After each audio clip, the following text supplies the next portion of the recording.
20 अगस्त के Gurukul prep daily podcast में आपका स्वागत है।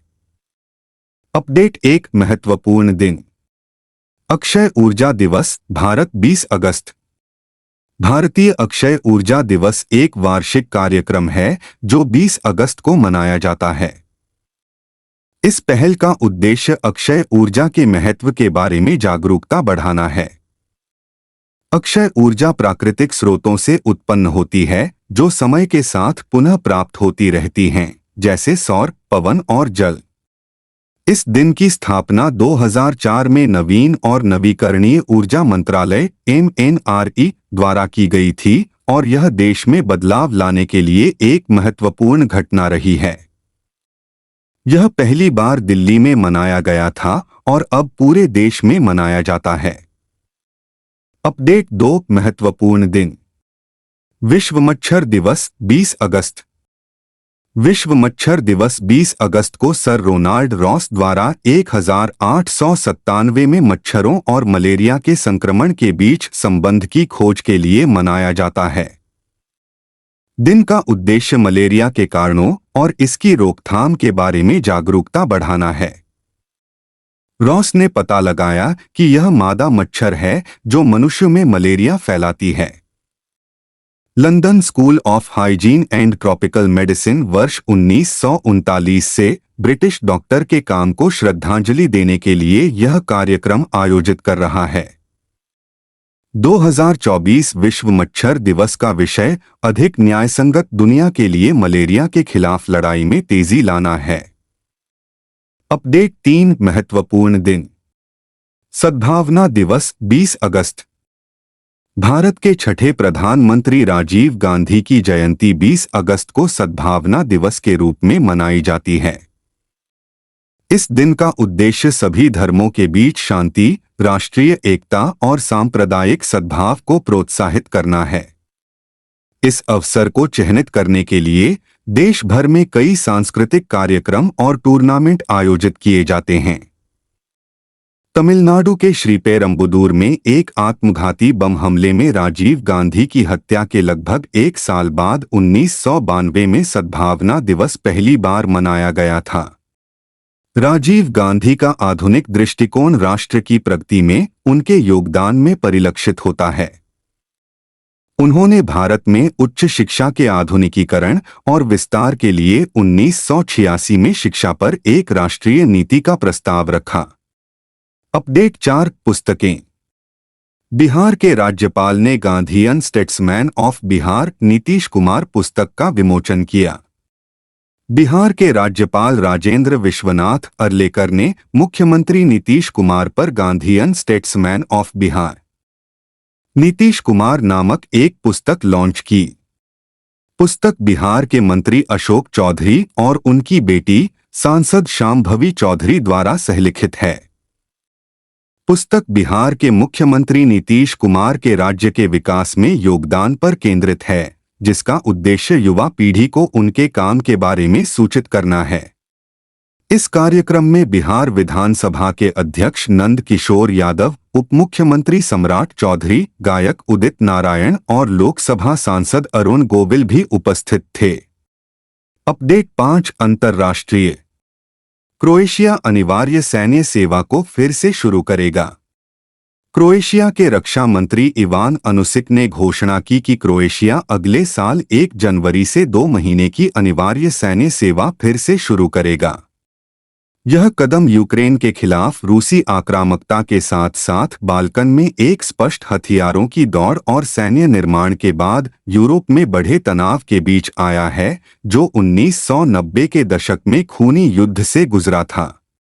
यह निर्णय भर्ती की वापसी का प्रतीक है, जिसे 2008 में निलंबित कर दिया गया था जब देश एक स्वयंसेवकाधारित प्रणाली में स्थानांतरित हो गया था। यूरोप के अन्य देश इसी तरह के उपायों पर विचार कर रहे हैं या बढ़े हुए क्षेत्रीय तनावों के जवाब में अनिवार्य सैन्य सेवा बहाल कर दी है। अपडेट। 6 निधन। फ्रांस के दिग्गज अभिनेता एलेन डेलोन का 88 साल की उम्र में निधन। महान फ्रांसीसी अभिनेता एलेन डेलन का 88 वर्ष की आयु में निधन हो गया है।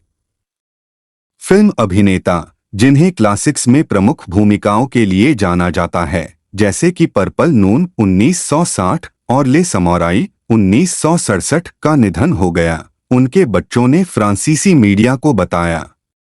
बयान में कहा गया, उनका अपने 3 बच्चों और परिवार के बीच डॉची स्थित अपने घर में शांतिपूर्वक निधन हुआ। यह बयान स्टार के कमजोर होते स्वास्थ्य को लेकर परिवार में महीनों तक चली सार्वजनिक कलह के बाद आया है। फ्रांसीसी राष्ट्रपति इमैनुएल मैक्रोन ने डेलॉन को फ्रांसीसी स्मारक कहा, जिन्होंने महान भूमिकाएं निभाईं और दुनिया को स्वप्न दिखाए। अपडेट 7 निधन। तटरक्षक बल के महानिदेशक राकेश पाल का चेन्नई में 59 साल की उम्र में दिल का दौरा पड़ने से निधन हो गया। भारतीय तटरक्षक बल के महानिदेशक राकेश पाल का चेन्नई में निधन हो गया। वह 59 वर्ष के थे। रक्षा मंत्री राजनाथ सिंह की मौजूदगी में होने वाले एक आधिकारिक समारोह में हिस्सा लेने के लिए चेन्नई आए तटरक्षक प्रमुख का दिल का दौरा पड़ने से निधन हो गया। रक्षा मंत्री ने ट्वीट किया, भारतीय तटरक्षक बल के महानिदेशक श्री राकेश पाल के चेन्नई में आज असामयिक निधन पर गहरा दुख हुआ। वह एक सक्षम और प्रतिबद्ध अधिकारी थे, जिनके नेतृत्व में आईसीजी भारत की समुद्री सुरक्षा को मजबूत करने में बड़ी प्रगति कर रहा था। उनके शोक संतप्त परिवार के प्रति मेरी हार्दिक संवेदना। अपडेट 8 योजनाएं और समितियां। केंद्रीय मंत्रिमंडल ने भारत में 3 प्रमुख मेट्रो परियोजनाओं को मंजूरी दी। केंद्रीय मंत्रिमंडल ने कर्नाटक के बेंगलुरु और महाराष्ट्र के ठाणे और पुणे में 3 मेट्रो रेल परियोजनाओं को मंजूरी दे दी है, जहां इस वर्ष के अंत में विधानसभा चुनाव होने हैं। विशेषज्ञों ने कहा कि दोनों शहरों में स्वीकृत मेट्रो परियोजनाओं में लंबी अवधि में संबंधित शहरों के लिए महत्वपूर्ण रियल एस्टेट विकास क्षमता है। बेंगलुरु मेट्रो के तीसरे चरण में जेपी नगर से केम्पापुरा और होशाहल्ली से कदाबगेरे के 2 कॉरिडोर शामिल हैं, जो 15,611 करोड़ रुपए की लागत से पूरा होगा। ठाणे इंटीग्रल रिंग मेट्रो 12,200 रुपए करोड़ की लागत से बनाया जाएगा। मुंबई मेट्रो रेल लाइन 4 और 5 के लिए प्रदान किए गए इंटरचेंज के साथ शहर के आवासीय और औद्योगिक क्षेत्रों को कनेक्टिविटी प्रदान करेगा। अपडेट 9 योजनाएं और समितियां। लोकसभा अध्यक्ष ने 2024 से 25 के लिए 6 नई संसदीय समितियों का गठन किया। लोकसभा अध्यक्ष ओम बिरला ने कांग्रेस के वरिष्ठ नेता के.सी. वेणुगोपाल की अध्यक्षता में पब्लिक अकाउंट कमेटी पैक सहित 6 नई संसदीय समितियों का गठन किया। पैक उन 3 अहम वित्तीय समितियों में से एक है, जिसका जिम्मा सरकार के खातों पर नजर रखने का होता है और आम तौर पर मुख्य विपक्षी दल के लोकसभा सदस्य इसका नेतृत्व करते हैं। कांग्रेस नेता अधीर रंजन चौधरी ने 5 साल तक पैक का नेतृत्व किया। उनसे पहले कांग्रेस अध्यक्ष मल्लिकार्जुन खड़गे भी पैक के प्रमुख रह चुके हैं। अपडेट 10 विज्ञान और प्रौद्योगिकी। केरल विश्वविद्यालय ने बढ़ी हुई सुरक्षा के लिए अभिनव साइनाइड सेंसर विकसित किया। केरल केंद्रीय विश्वविद्यालय में एक शोध दल ने एक अत्यधिक संवेदनशील और चयनात्मक साइनाइड सेंसर विकसित करके रासायनिक संवेदन में एक महत्वपूर्ण सफलता हासिल की है। रसायन विज्ञान विभाग के डॉ. रवि कुमार कनापार्थी के नेतृत्व में टीम ने पीने के पानी और खाद्य उत्पादों की सुरक्षा बढ़ाने का वादा करते हुए कम सांद्रता पर जहरीले साइनाइड का पता लगाने में सक्षम सामग्री बनाई है। साइनाइड एक शक्तिशाली विष विभिन्न पौधों, फलों और सूक्ष्मजीवों में मौजूद है। डॉ. कनापार्थी की टीम ने एक अभिनव सेंसर डिजाइन करके इस महत्वपूर्ण आवश्यकता को संबोधित किया, जो उच्च संवेदनशीलता और चयनात्मकता दोनों प्रदान करता है।